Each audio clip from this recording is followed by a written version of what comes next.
Big TV భక్తి సమాచారం WhatsApp ఛానల్లో జాయిన్ అవ్వండి. అన్ని విశేషాలు ఎప్పటికప్పుడు తెలుసుకోండి. బిగ్ టీవీ ప్రేక్షకులకు నమస్కారం.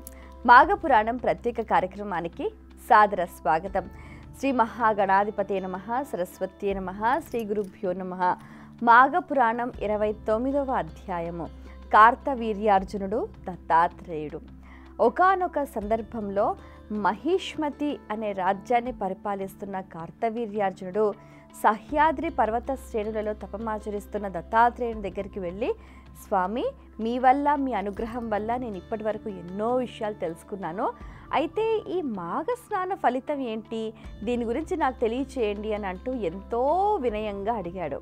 అప్పుడు దత్తాత్రేయుల వారు ఏమన్నారంటే, ఇప్పుడు నువ్వు అడిగిన ప్రశ్ననే పూర్వం ఇంతకుముందు నారదుడు బ్రహ్మదేవుణ్ణి అడిగాడు. మరి ఆ చతురాననుడు చెప్పిన వైనాన్ని నేను ఇప్పుడు నీకు వివరిస్తాను, విను. ఇప్పుడు అన్ని జన్మల్లోకెల్లా ఉత్తమోత్తమైనది మానవ జన్మ. ఈ జన్మను సార్థకం చేసుకోవటానికి, ఇహంలో పరంలో మంచి మోక్షం పొందటానికి కూడా ఉత్తమోత్తమైన సాధనం మాఘ స్నానం. ఇది సర్వదా ఫలదాయకమైనది. అయితే దీన్ని ఏ విధంగా ఆచరించాలి అని అంటే, సూర్యోదయాత్ పూర్వమే నదీ స్నానం చేయాలి, తర్వాత తర్పణాలు విడవాలి, పితృదేవతలకు దేవతార్చన చేయాలి, నామస్మరణ చేయాలి అని చెప్తారు. అయితే ఇంతకుముందు ఎవరెవరు ఈ వ్రతాన్ని ఆచరించి ఏ విధంగా ముక్తిని మోక్షాన్ని పొందారు అని అంటే, దానికి సంబంధించిన ఒక కథను చెప్తాడు దత్తాత్రేయుడు.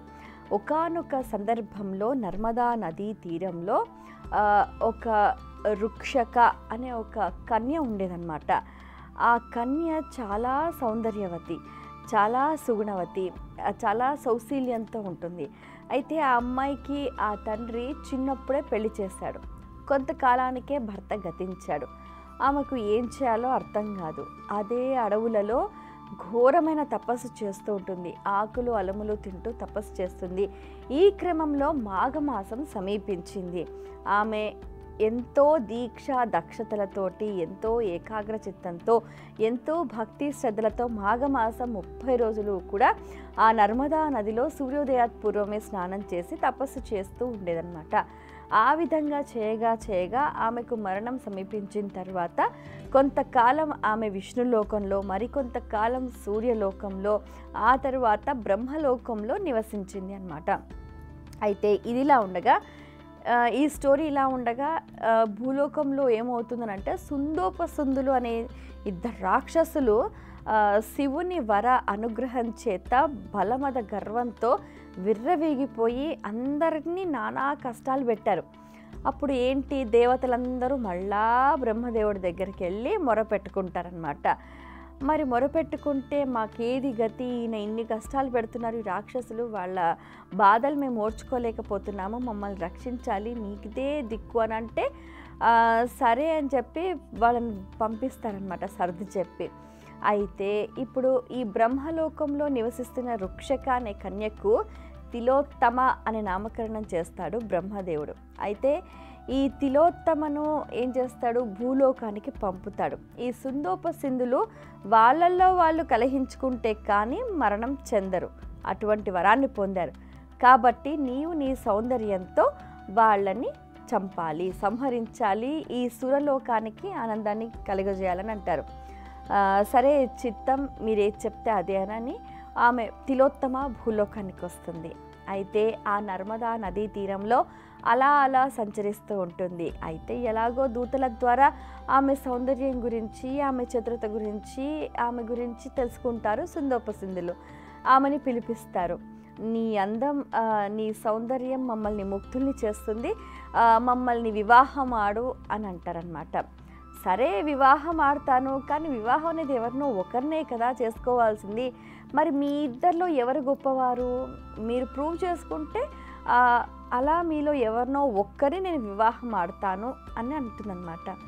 దాందే ఉంది, అది పెద్ద విషయమే కాదు, ఇప్పుడే తేల్చేస్తామని చెప్పి వాళ్ళలో వాళ్ళు బలాబలాలు అసలు మామూలుగా కాదు, అన్ని రకాలుగా కూడా మల్ల యుద్ధము, కత్తి యుద్ధము, అది ఇది అంటూ కూడా ఒకళ్ళని ఒకళ్ళు కలహించుకుంటూ సుందోపసింధులు వాళ్ళల్లో వాళ్ళే కొట్టుకుని చనిపోతారనమాట. ఆ విధంగా ఆ రాక్షస సంహారం అనంతరం అందరికీ కూడా శాంతి చేకూరుతుంది. అయితే ఇందులో మనం తెలుసుకోవాల్సిన విషయం ఏంటి అని అంటే, ఇప్పుడు మాఘస్నాన ఫలితం వల్ల ఏంటంటే తాను ముక్తి పొందటమే కాకుండా సురులను రక్షించే శక్తి కూడా లభిస్తుంది. అంటే ఏంటి, ఒక అద్వితీయమైన దేవతా శక్తి కూడా లభిస్తుంది అన్నది ఇందులో మనం గ్రహించవలసిన విషయం. ఇప్పుడు నిజం చెప్పాలంటే సుందోపసుందులు లాంటి రాక్షసులు ఇప్పుడు వీధికి 10 మంది ఉన్నా కూడా తక్కువే అనుకోవాలి కదా. మరి ఇటువంటి రాక్షసుల బారి నుంచి మనల్ని మనం కాపాడుకొని మనల్ని మన జీవనయానం సాగించాలి అని అంటే మనం శక్తివంతులం కావాలి. ఆ శక్తి మనకు ఎలా లభిస్తుంది? కేవలం స్నానం చేస్తే లభిస్తుంది. ఆ స్నానం ఎప్పుడు చేయాలి? మాఘమాసంలో సూర్యోదయాత్ పూర్వమే స్నానం చేయాలి. సంకల్పం చెప్పుకొని స్నానం చేయాలి. పితృదేవతలను స్మరించుకొని స్నానం చేయాలి. అలాగే ఉత్తమోత్తములను స్మరించుకొని స్నానం చేయాలి. ఆ విధంగా చేస్తే మనకు ఎనలేని శక్తి లభిస్తుంది అని మనకు తెలుస్తుంది.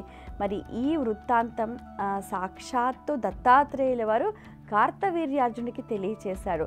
ఇదే విషయాన్ని బ్రహ్మదేవుడు నారదుడికి తెలియచేయగా ఈ విషయాన్ని వశిష్ఠుడు దిలీప మహారాజుకి, శుకుడు శౌనకాది మహాములందరికీ కూడా తెలియచేశారు. ఇది ఇందులోని సారాంశం. స్వస్తి. For more videos like this, subscribe Big TV channel.